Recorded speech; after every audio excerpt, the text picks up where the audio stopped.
네, 저는 한마음 형제회 이사장으로 있는 윤경한입니다. 네, 잘 부탁드리겠습니다.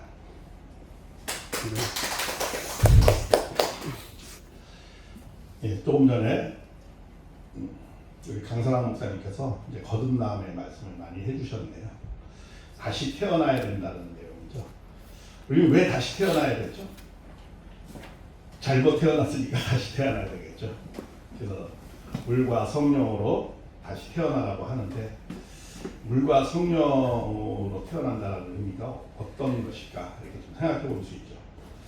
우리 몸을 깨끗이 하는 게 뭘로 깨끗이 하죠? 물로 깨끗이 하죠. 그리고 영을 깨끗이 하죠. 우리 인간은 육신과 영혼으로 되어 있잖아요. 근데 우리가 잘못 태어났으니까 육신과 영혼이 다 잘못됐죠. 죄악된 그런 것으로 태어났으니까 죄를 다 씻어야 되잖아요. 육의 죄와 영의 죄를 다 씻어야 되니까 육을 씻는 것은 상징적으로 물로 씻는 것이고, 영을 씻는 것은 우리가 성령으로 다시 씻는 거죠. 그래서 물과 성령으로 거듭나야 된다. 다시 태어나야 된다. 이렇게 저는 이해를 하고 있습니다. 오늘은 그 말씀을 드리려는 건 아니고요. 우리 성경에 대한 좀 올바른 이해를 갖고자 하는 말씀으로 제가 자료 정리를 한 건데, 제가 보통 한 3시간 정도 강의를 하는 건데, 오늘 주어진 시간이 짧으니까 최대한 빨리 간단하게 정리를 하겠습니다. 우리 성경 말씀은 이제 계시의 말씀이라고 합니다. 계시의 말씀은 하나님이 알려주셔서 우리를 알게 해주는 거죠. 신을 인식하는데, 하나님을 인식하는 데는 두 가지 방식이 있죠. 하나는 내가 깨달음으로, 나로부터 비롯된 신의 인식, 자각종교라고 있죠. 불교라든가 대표적인 게 그런 거죠. 그리고 또 타락한 인간이 깨닫는 것이, 신을 아는 것이 한계가 있기 때문에 하나님이 가르쳐줘서 아는 것, 그걸 계시 종교라고 하죠. 그 대표적인 게 이제 유대교, 기독교, 그 다음에 이슬람교, 이런 내용의 종교들이 있습니다. 특히 이제 우리 기독교는 이 하나님의 계시의 내용을 성경 말씀을 중심해서 많이 깨닫게 됩니다. 그래서 이 성경을 이해하는 게 그래서 굉장히 중요한 것이고, 그것이 얼마큼 이해하느냐에 따라서 우리의 하나님의 이해 정도의 깊이가 있게 되는 겁니다. 물론 하나님을 아는 것이 말씀을 통해서 다 아는 건 아닙니다. 하나님은 또 사랑으로도 채울해야 되고, 성령은 진리이기도 하지만 사랑이라고도 표현하기 때문에 이 사랑으로도 채울해야 됩니다. 그리고 또 사랑과 진리를 또 어떻게 해야 돼요? 실천해야 되죠. 그래서 우리가 삶 속에서 또 깨닫게 되는 겁니다. 그래서 우리는 구원이 지정의 전인적 구원을 우리는 말씀을 하는 겁니다.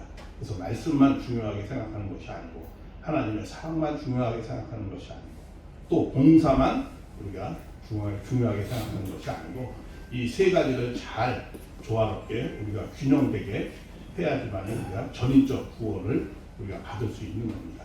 그래서 오늘은 그런 일부 중에서 성경의 말씀을 우리가 어떻게 이해해야 되는가, 좀 지적인 면에서 우리가 그런 내용들을 좀 말씀을 같이 나누려고 하는 겁니다.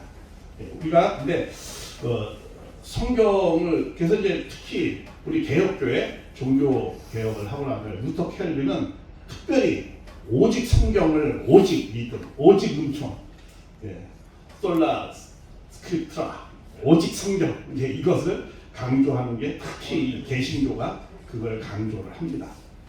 그런데 이것을 굉장히 우리가 주의할 게 있습니다. 이 본질의 의미를 우리가 깊이 좀 이해할 필요가 있습니다. 우리가 오직 성경이라고 하니까 성경 이외의 경전은 우리가 막 배탈을 한다든가 이렇게 하는 것도 굉장히 위험한 겁니다. 그리고 그게 본질이 아닙니다.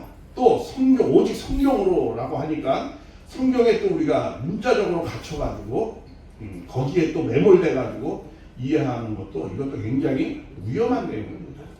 사실 성경으로, 오직 성경이라는 거, 오직 믿음, 은총을 강조했었던 건 그 배경이, 루터 켈빈의 배경이, 그것은 종교 개혁을 한 것인데, 그 종교 개혁은 우리가 성경으로 돌아가자 이렇게 말씀을 하는 건데, 그 성경으로 돌아가자라는 것도 아까 성경에 문자로 돌아가자 뭐 그런 것이 본질의 의미가 아니고 우리가 기존적인 모든 것을 개혁하자는 겁니다. 앞으로 나아가자. 새로운 깨달음으로 새로운 구조 속에서. 그래서 우리가 천주교에서 개신교회 교회가 나오는 거잖아요. 그런 본질적 의미가 더 강한 것이지 우리가 성경으로 돌아가자 그러니까는 성경의 문자로 돌아가자 내지는 성경의 그런 다른 것을 막 배척하고 이런 내용으로 오해하는 경우가 있습니다. 그래서 우리가 그런 것도 좀 주의를 해야 된다고 생각합니다. 그래서 그런 입장에서 우리가 그런 걸 좀 전제로 좀 이해를 하면서 우리가 전체적인 내용을 좀 이해를 해봐야 되겠습니다. 이제 성경을 이해할 때는 두 가지 정도 크게 말씀을 합니다. 일단 전체적인 것을 이해하는 것이 굉장히 중요합니다. 성경의 전체적인 흐름이 어떻게 되어져 있는가.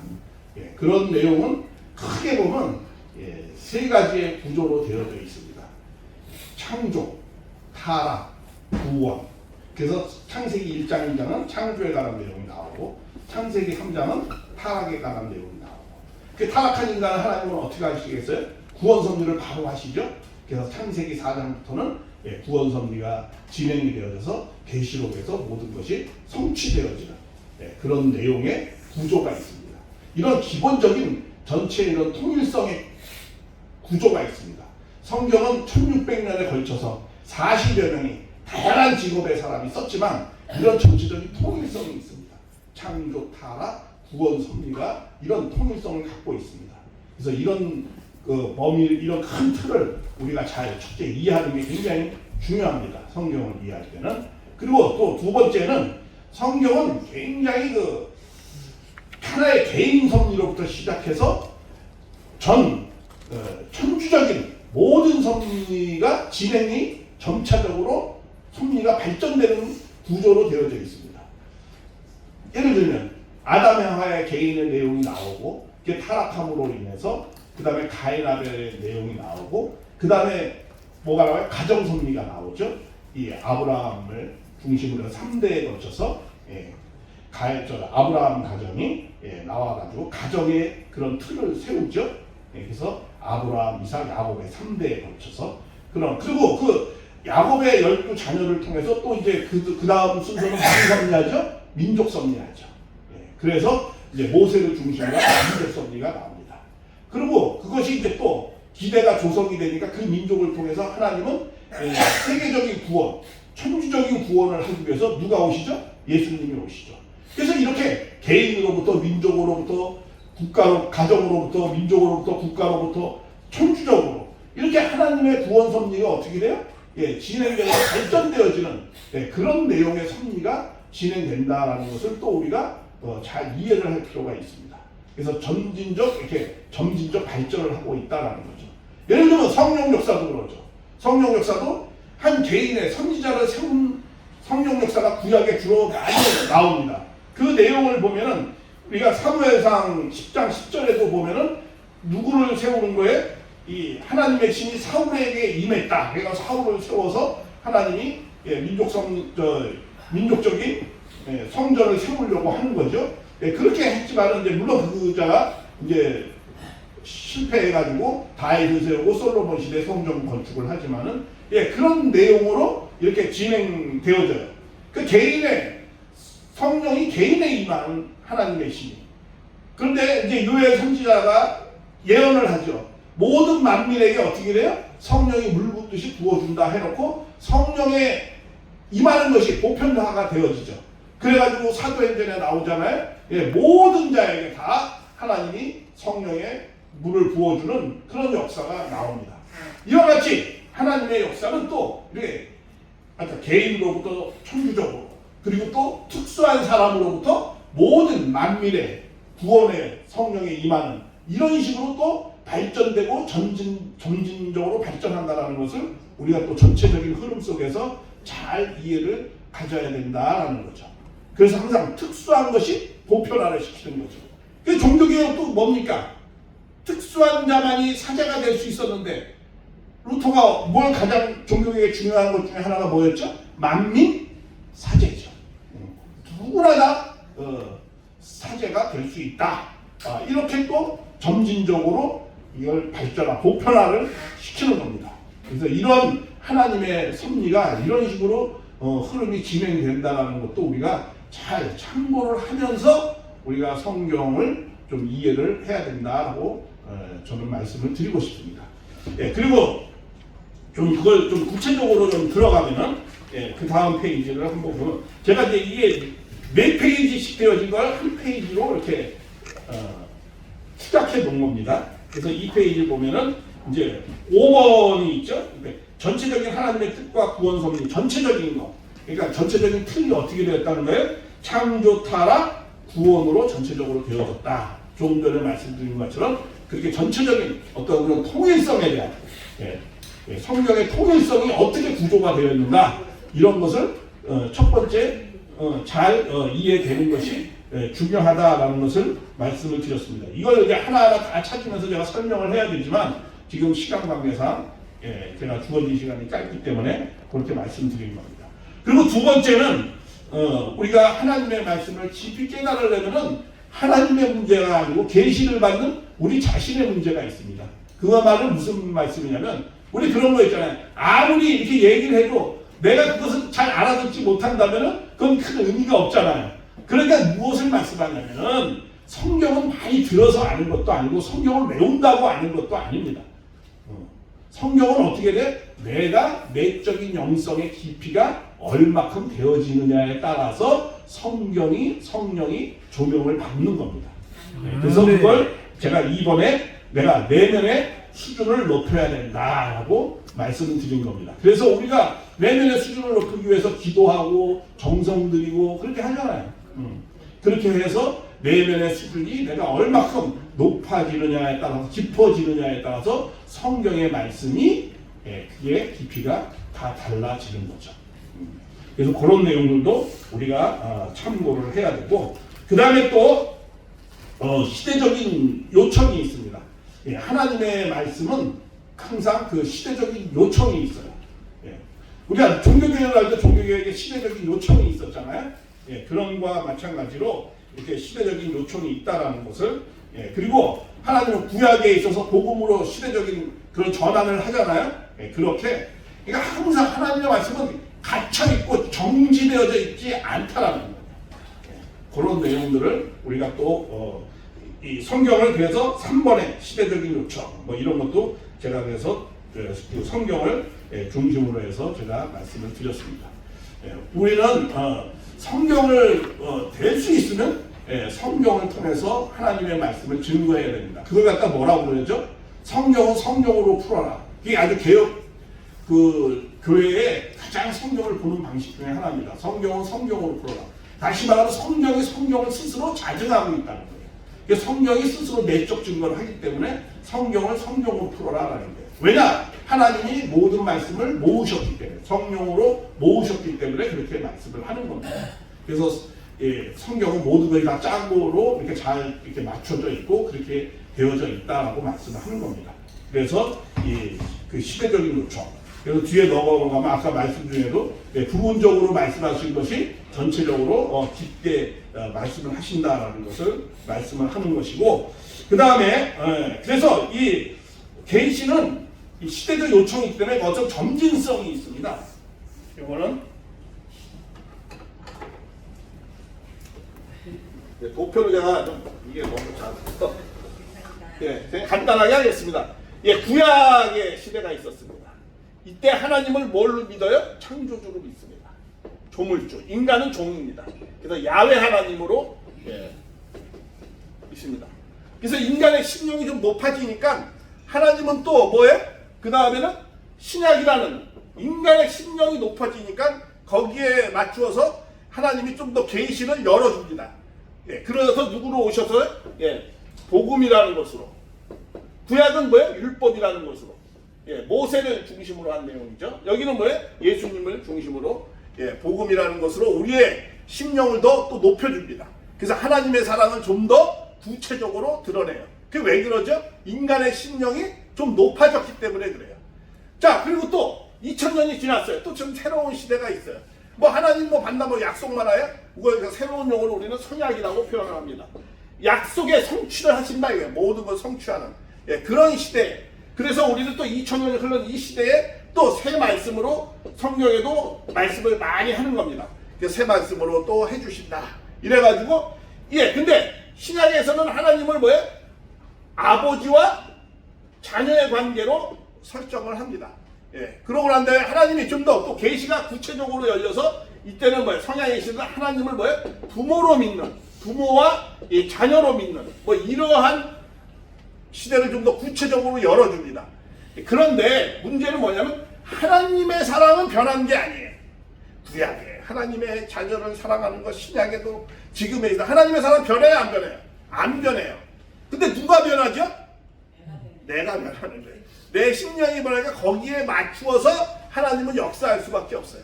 그래서 하나님은 그런 점진적 계시가 인간의 심령에 맞추어서 드러난다라는 거예요. 그렇기 때문에 우리가 그런 내용들도 잘 참고를 해야 된다라고 말씀을 드리는 겁니다. 그래서 이 시대적 요청에 대한 이해를 해야 되고, 그 다음에 4번의 성경의 말씀은 이게 고대 문서입니다. 2000년 전 이전으로 쓰여진 글자입니다. 그러니까 그것을 지금의 이 현대인들에게 그것을 이해를 시키려면 어떻게 해야 되는가, 이제 그런 내용들이 있습니다. 예를 들면 이런 거죠. 그 시대에 고대 문서니까 그 고대 시대의 역사적 배경, 종교적 배경도 이해를 우리가 참고로 하는 게 중요하다는 거예요. 그래야 그 성경 구절을 이해한다는 거죠. 그걸 좀 쉬운 예화를 하나 들어볼게요. 우리 그런 거 있죠. 정몽준이 우리가 마지막 고려 시대 왕 공양왕에 대한 충성심을 나타나기 위해서 이방원이 아무리 유혹을 하더라도 안 넘어가요. 그렇죠? 그러면서 그 편지를 뭐라고 써요? 일편단심에 편지를 보내버립니다. 그러면서 뭐라고 그래요? 님 향한 일편단심 죽고 또 죽어도. 한때 님 향한 일편단심, 거기에 그 님이 누굽니까? 공양왕이죠.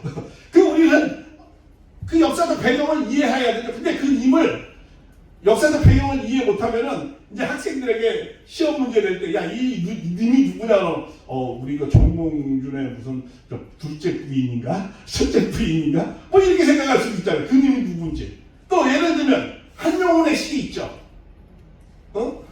님의 친구. 거기에는 또 뭐라 그래요? 님은 같습니다. 그러니까, 한용운이 어떤 여인이 있었는데 실현당해가지고 그 님이 떠나간 건가?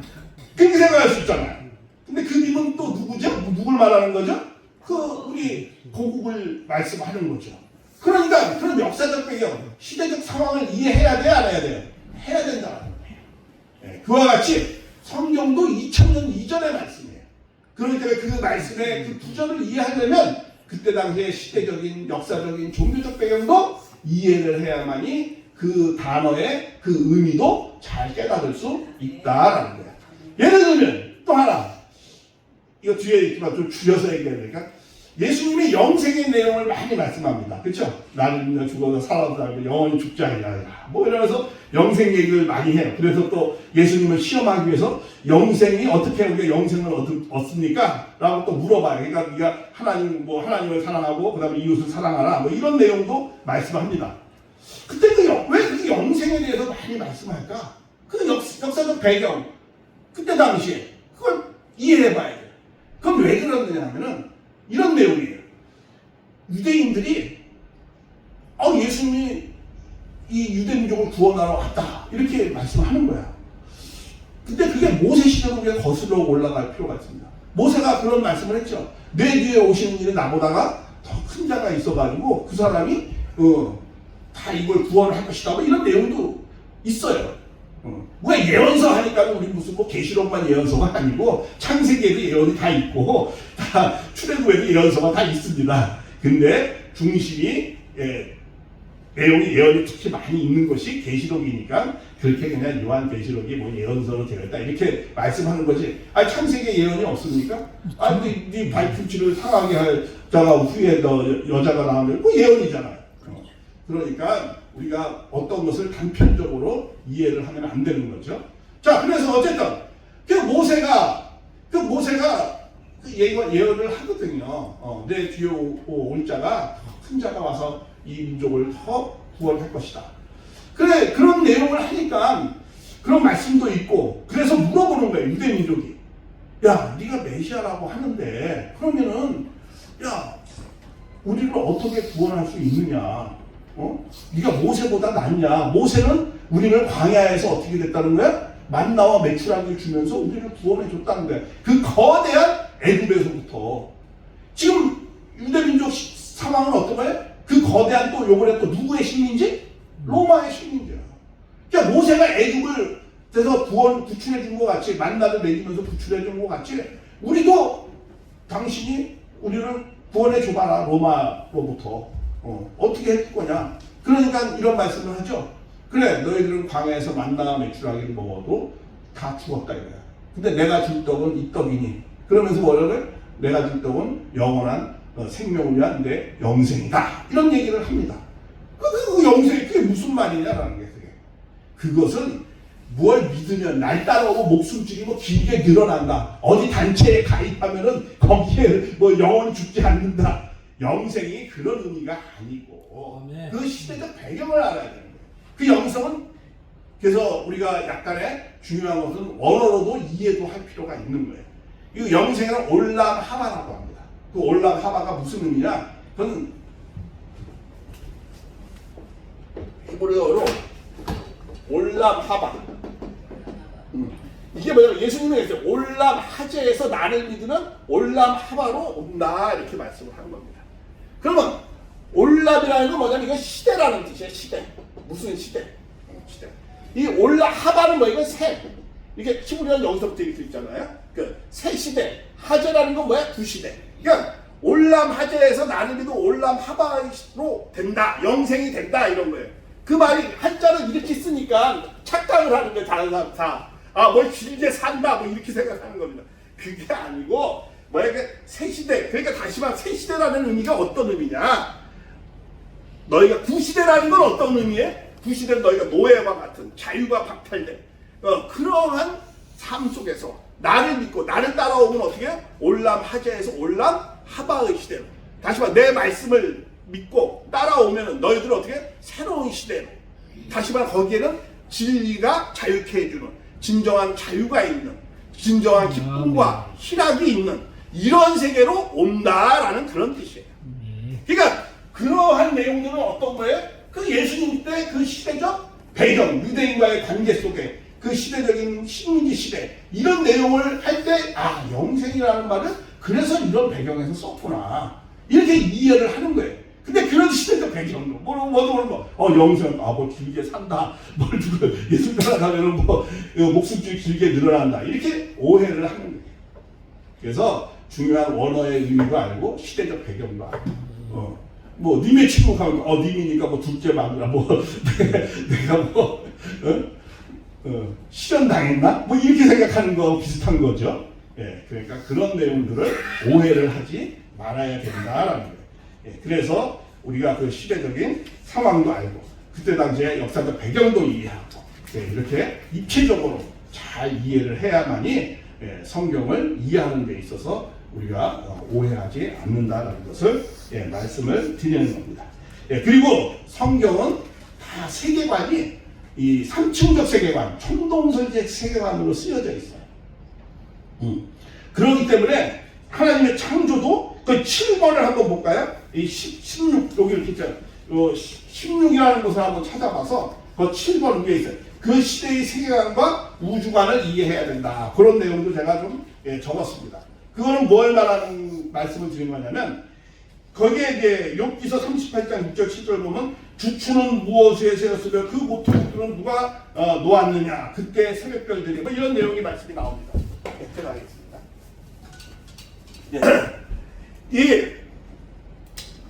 여기 욥기서에 보면 이런 거잖아요. 누가 주추를 세워가 창조를 하는데 그냥 주추를 세워가지고 그 위에 판을 깔고 이렇게 창조를 이렇게 했다는 거야. 표현이. 이게 무슨 표현이죠?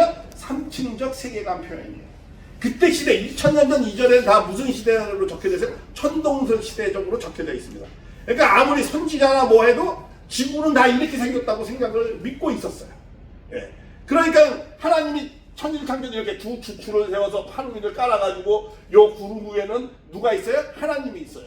그리고 여기 궁창이 있어요. 이렇게 궁창이 물이 있어요. 왜 물이 바다가 있어요. 하늘 위에도 두 궁창으로 나눈다고 그러잖아. 그래서 뭐 물이 이렇게 내려오는 거야. 여기 바다가 있기 때문에 하늘 위에도 궁창이 있고 땅 아래도 궁창이 있고 바다가 있단 말이야. 여기도 뭐야? 여기는 또 인간들이 이렇게 살고 있어요. 그리고 여기는 지옥은 뭐야? 땅속. 이 스올이라고 그래. 그렇죠? 땅에서 이렇게 막 올라오잖아요. 사무엘도 막 땅에서 이렇게 올라온다고 표현되어 있잖아요. 땅 속에 또 우리 사람이 살고 있다고 이렇게 믿고 있었어요.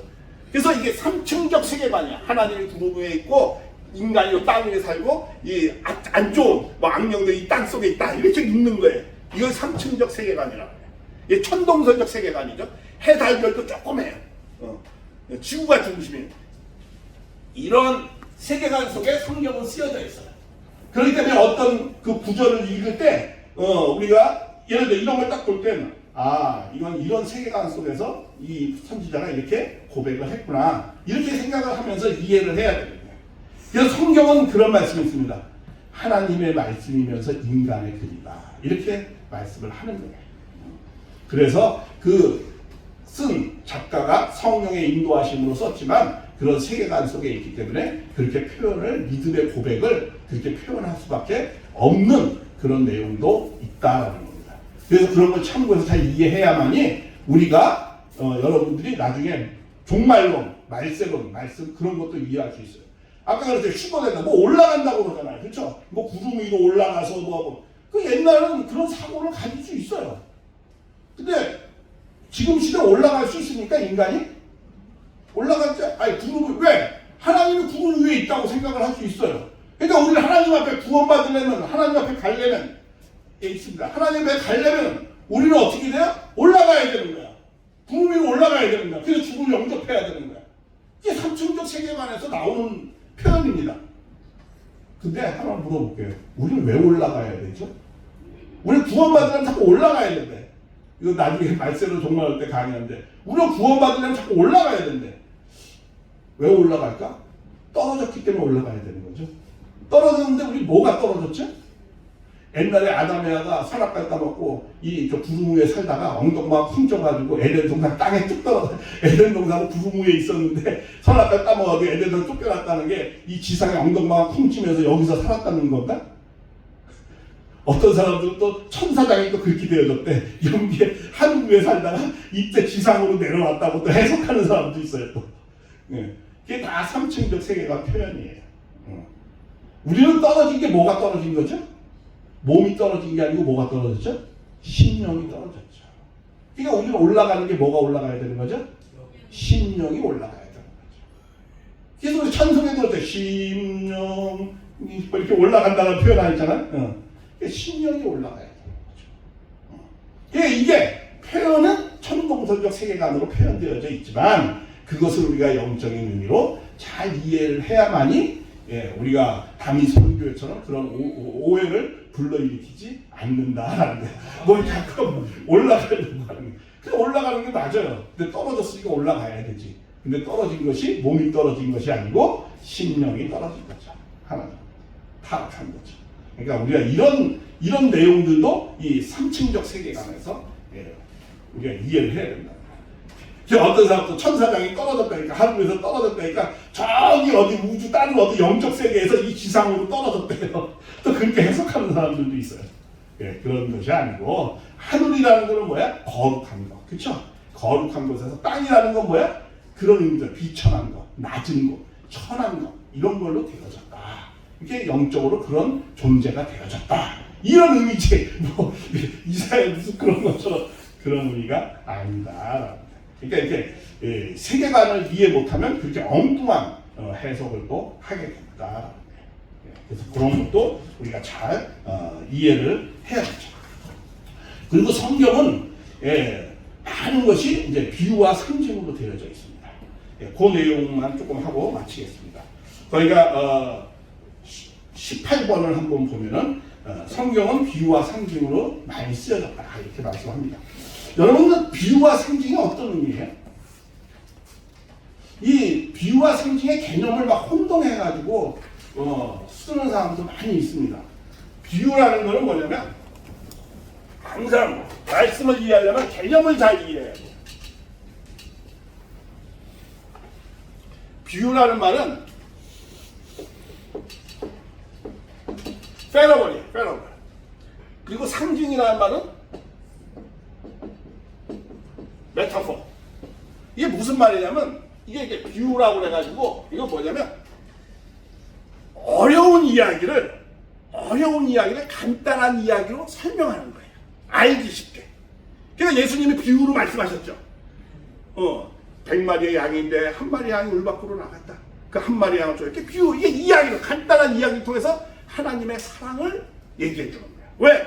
유대인들은 하나님의 사랑을 깊이 이해 못했어요. 심판하는 하나님, 저주하는 하나님, 혼내주는 하나님, 율법을 안 지키면은 그렇게 해주는 심판하는 이렇게 믿는 하나님이에요. 그래서 예수님이 그런 하나님 속에서 사랑의 하나님을 설명하고 싶은 거야. 그 죄인을 용서해주는 하나님, 그런 하나님을 설명해주고 싶은 거야. 그러니까 그걸 갖다 어떻게 해? 간단한 이야기를 통해서 그렇게 해서 쉽게 하나님의 사랑을 가르쳐주는 거야. 이런 걸 비유해. 그래서 뭐 열처녀의 비유, 뭐 이야기잖아, 다 그죠? 다 이야기로 되어 있어요. 그게 뭐야? 간단한 이야기로, 알기 쉬운 이야기로, 어려운 하나님의 그 사랑을 쉬운 말로 설명해 주는 거예요. 그걸 갖다 뭐라고요? 페러블. 이걸 비유라고 그러는 거예요. 그리고 또 상징이라는 건 뭐냐면은 이런 거예요. A라는 것을 설명하려고 하는데 보조관념이 필요한 거야. 예를 들면 이런 거죠. 불이 불로 심판한다. 뭐 이게 불심판 많이 나오잖아. 그럼 이 불이 뭐냐? 근데 불은 또 다른 쪽에서 뭐라고 해요? 불은 말씀이다. 이렇게 설명하는 것이 있어요. 그러니까 뭐예요? 그 A적인 내용을 B라는 보조관념으로 A를 설명하는 거예요. 그걸 갖다 뭐라고 그래? 상징이다. 이렇게 말하는 거예요. 그러니까 불은 뭐다? 아까 구름은 뭐 거룩한 것이다. 뭐는 뭐다. 뭐는 뭐다. 요런 거 있죠. 짝을 맞춰서 이렇게 그 보조관념을 설명하는 거. 그건 뭐라고 그래요? 상징적 풀이다. 이렇게. 그걸 메타포라고 해요. 그러니까 이 비유와 상징의 개념도 우리가 잘 정확히 이해를 하면서 써야 된다는 거예요. 그것도 모르고 뭐 그냥 무조건 비유다 뭐다 이렇게 또 그걸 쓰면은 안 된다. 그 비유라는 건 이야기예요. 이야기. 간단한 이야기로 쉽게 설명하기 위해서 하는 겁니다. 그걸 비유라 이렇게 말씀하는 거예요. 이거 무엇은 뭐다. 무엇은 뭐다. 이거는 뭐라고? 이거는 상징적 해석이다. 이렇게 우리가 설명하는 거예요. 그런 내용들도 그러면 왜 하나님은 이렇게 비유로 많이 말씀하시는 거예요? 예수님도 비유로 많이 말씀하셨잖아요. 그것은 한 6가지가 있습니다. 비유로 말씀하시는 이유가 6가지가 있어요. 아까 처음에 말씀했죠. 그 18페이지부터 18번 거기서부터 보면은 이제 알기 쉽게 아주 설명하기 위해서 그런 것이 가장 그게 비유는 알기 쉽게 설명하려고 하는 것이 90% 이상이에요. 자, 그리고 또 심령이 어렸을 때 그래서 이런 말 아직도 너희에게 이를 것이 많으나 너희가 지금은 감당하지 못해서 내가 이것을 비유로 말하거니와 때가 이르면 뭐라고 했어요? 비유로 말하지 않고 모든 것을 아버지의 말 밝히 말씀하시라. 이게 왜 이렇게 심령이 어릴 때 우리 이런 거 있죠. 아들한테 자녀가 이런 거 물어볼 때 있잖아요. 가끔 엄마가 어디서 태어났어? 그거 뭐 말로 설명할 수 있습니까? 자세하게? 없어. 그러니까 뭐야? 이야기로 그냥 설명해요. 너는 어디서 다리에서 주워왔는데 뭐 이렇게 말 안 될 때 그렇게도 말씀하잖아요. 그럼 이제 나중에 커지면 어떻게 애가 크면 나중에 그 다리가 잠수교 제3항강교 다리가 아니고 어머니 다리 밑에서 내가 온 거구나. 이제 이렇게 사실적으로 때가 되면 아는 거야. 근데 심령이 어릴 때는 그걸 자세히 설명하면 알아들어 못 알아들어. 못 알아들으니까 쉽게 심령이 어릴 때 설명하기 위해서 비유로 말씀을 하시는 거예요. 그래서 예수님이 비유로 말씀하신 거예요. 자, 그 다음에 또 그래서 알기 쉽게 설명하려고 하는 것이다 라는 거예요. 그래서 거기에 보면 20번 한번 봐봐요. 거기 예수님이 많이 말씀하죠. 알기 쉽게 설명하기 위해서 마태복음 13장 34절에서 35절 그 20번에 밑에 노란색으로 거기 이런 말이에요. 예수께서 이 모든 것을 무리에게 비유로 말씀하시고 비유가 아니면 아무것도 말씀하시 아니라 이는 선지자를 통하여 말씀하신 바 내가 입을 열어 비유로 말하고 창세로부터 감추인 것을 드러나게 위해서. 그렇죠? 뭘 감추려고 비유로 하는 것이 아니고 반대로 감추인 것을 드러내서 설명해 주려고 알기 쉽게. 네, 그런 내용이에요. 또 거기 나오죠. 또 마가복음 4장 33절에 예수께서 많은 것을 비유로 말씀하시고 뭐야? 그들이 왜 비유로 말씀? 곧 나오잖아요. 그들이 알아들을 수 있는 대로 말씀을 하려고 그렇게 했다는 거예요. 그러니까 알아들을 수 있도록 비유로 말씀하려고 했다는 거예요. 모르게 감춘다는 의미가 아니라는 거예요. 그걸 오해하면 안 되는 거예요. 그리고 또 마가복음 12장 10절에 그들이 예수의 비유가 자기들을 가르쳐 어떤 때는 사탄 편에 있는 사람한테도 알기 쉽게 설명하려고 비유로 말씀하셨어요.